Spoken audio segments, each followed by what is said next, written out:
আসসালামু আলাইকুম বন্ধুরা, আশা করি আপনারা সবাই ভালো আছেন। নতুন আরেকটা ভিডিওতে আপনাদের সবাইকে স্বাগত জানাচ্ছি। বর্তমান সময়ে সৌদি আরবের পরিস্থিতি এবং সৌদি আরবের ভিসা নিয়ে অনেকেই দুশ্চিন্তাগ্রস্ত। আপনারা অনেকেই সৌদি আরবে আসতে চাচ্ছেন। এই বর্তমান সময়ে সৌদি আরবে আসা ঠিক হবে কি না, পাশাপাশি ফ্রি ভিসা কিংবা সাপ্লাই কোম্পানির ভিসাতে যে সকল প্রবাসীরা আসতেছেন তাদের জীবনযাপন কেমন পরিচালনা করতে হবে, এই বিষয়টা অনেকেই জানতে চান। তাদের উদ্দেশ্যে আজকের এই ভিডিওটি অত্যন্ত গুরুত্বপূর্ণ। আপনারা যারা বর্তমান সিচুয়েশনে এই বিষয়গুলো জানতে চান এবং মোকাবেলা করার চেষ্টায় রয়েছেন, তাদেরকে বলবো সৌদি আরবে আপনারা যারা এই বর্তমান সিচুয়েশনে আসবেন অবশ্যই সতর্কতা অবলম্বন করে আসার চেষ্টা করবেন।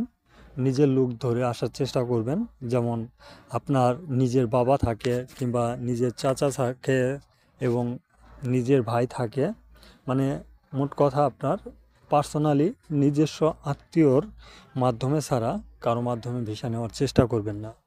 যদি অন্য কারো মাধ্যমে ভিসাগুলো নেন তাহলে বিভিন্ন ধরনের বিপদ রয়েছে যেগুলো আপনার হতে পারে। এই বিপদগুলোর মধ্যে প্রথমে যে বিপদটা আপনার আসতে পারে, যদি একটা কোম্পানির ভিসাতে আপনি সৌদি আরবে আসেন তাহলে প্রথমেই আপনাকে যেহেতু দেখতে হবে কোম্পানিটা সাপ্লাই নাকি ডাইরেক্ট। আর বর্তমান সময় এবং বর্তমান সিচুয়েশন সৌদি আরবে এমন একটা পরিস্থিতি বিরাজ করতেছে যেখানে আপনি সাপ্লাই কোম্পানি ছাড়া কোনো কোম্পানি পাবেন না। আর এই সাপ্লাই কোম্পানিগুলো আপনাদেরকে খাটিয়ে নিবে একেবারেই অনেকটাই কামলার মতো। আমাদের বাংলাদেশে যেরকম কামলা দেয় তারপরেও তাদের একটা টাইম টেবিল থাকে, কিন্তু সৌদি আরবে আসার পর আপনি কাজ করবেন কিন্তু এরকম কোনো টাইম টেবিল আপনার থাকবে না। আপনি বিভিন্ন সমস্যায় পড়ে যাবেন। সাপ্লাই কোম্পানিতে ১ নাম্বার সমস্যা হচ্ছে ইকামা পাবেন না।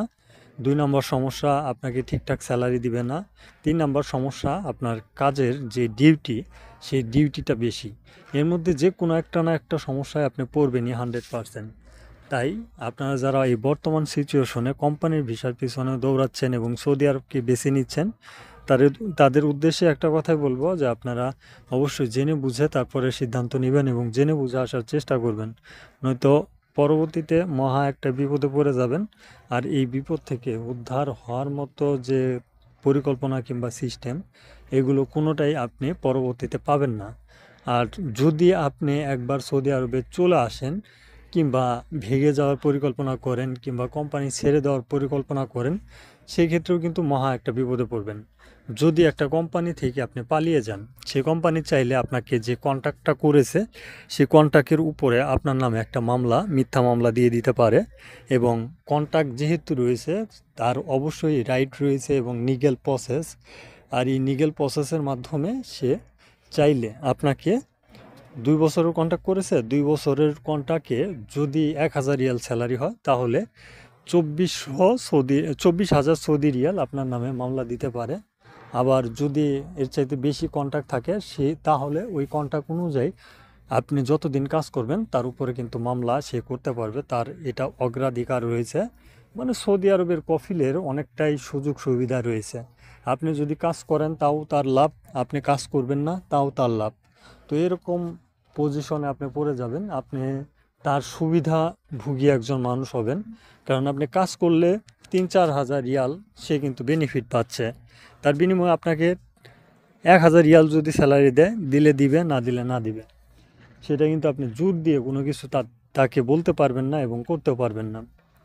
তো বিভিন্ন ধরনের সমস্যা, একটা সমস্যার কথা একটা ভিডিওতে বলা সম্ভব না। আর আপনারা যারা বর্তমানে ফ্রি ভিসায় আসতেছেন, ফ্রি ভিসায় কমন এখন একটা সমস্যা কাজ না পাওয়া। কাজ না পেলে আপনি কাজ যে খুঁজবেন সে খুঁজেও আপনি কাজ পাবেন না। অনেক প্রবাসী রয়েছে যারা আপনাদেরকে কাজ দিবে এই কথা বলে, আবার অনেক দালাল রয়েছে আপনাদেরকে কাজ দেওয়ার কথা বলে আপনাদেরকে নিয়ে যেয়ে ১,০০০, ১,৫০০, ২,০০০ রিয়াল পর্যন্ত আপনাদের কাছ থেকে হাতিয়ে নেয়। পরবর্তীতে আপনাদেরকে কাজ দেয় না, কাজ তার কাছে নেই। সেই ক্ষেত্রে কাজ সে আপনাকে দিতে পারে না এবং কাজ দেয় না। আপনাদের সাথে প্রতারণার একটা সিস্টেমে নিয়ে যায়। এখন প্রতারণা চলতেছে সৌদি আরবে অনেকটাই ভরপুর। আপনারা যারা বর্তমান সময়ে সৌদি আরবে আসবেন, যদি ফ্রি ভিসায় আসেন, আপনার আত্মীয় স্বজন এমন একটা জায়গায় কাজ করতেছে, সেখানে আসার পর আপনাকে কাজ নিয়ে দিতে পারবেন, তাদের মাধ্যমে আসার চেষ্টা করবেন। কাজ নিয়ে দিবে, থাকার জায়গা দিবে, এরকম সিচুয়েশনে আপনি মেনটেন করে আসার চেষ্টা করবেন। যদি ভেবে থাকেন যে আপনি ফ্রি ভিসায় আসতেছেন, যেখানে ইচ্ছে সেখানে কাজ করবেন, ইকামা রয়েছে, এখন কিন্তু ইকামা থাকলেও কিন্তু মূল্যটা অনেকটাই কম পাওয়া যায়। ইকামা রয়েছে ঠিক আছে, কিন্তু আপনার কাজ নেই, থাকার জায়গা নেই, আপনি কোথায় যাবেন, কার কাছে যাবেন, কোথায় যেয়ে আপনি দিন পার করবেন। বিভিন্ন সিচুয়েশন, এই সিচুয়েশনটা মেনটেন করে বর্তমান সিচুয়েশনে আপনাদেরকে সৌদি আরবে আসতে হবে। অ্যাকচুয়াল সৌদি আরবের শ্রমবাজার ধ্বংসের পথে, 20% টিকে আছে, 80% খাওয়া শেষ। এখন এই 20%-এর মধ্যে আপনি কত পার্সেন্ট পাবেন সেটা আসলে অবশ্যই বলা যায় না, আপনি আসার পর বুঝতে পারবেন। আর যে তথ্যগুলো আমি আজকের এই ভিডিওতে আপনাদেরকে দিলাম, আপনাদের ভালোর জন্য, আপনাদের মঙ্গলের জন্য কিন্তু বলার চেষ্টা করলাম। আপনারা অবশ্যই যাচাই বাছাই করবেন একটা ভিসা নেওয়ার ক্ষেত্রে, কার মাধ্যমে নিচ্ছেন, কি কাজ করবেন, সৌদি আরবে আসার পর ইকামা পাবেন কিনা, কফিল খুঁজে পাবেন কিনা, ইত্যাদি বিভিন্ন বিষয় থাকে। সেই বিষয়গুলো জেনে বুঝে আসার চেষ্টা করবেন। আশা করি যে তথ্যগুলো দিলাম প্রত্যেকটা প্রবাসীরই অত্যন্ত গুরুত্বপূর্ণ। আপনারা যারা ভিডিওটি দেখলেন শেয়ার করে দেওয়ার চেষ্টা করবেন। ধন্যবাদ সবাইকে। সালামু আলাইকুম।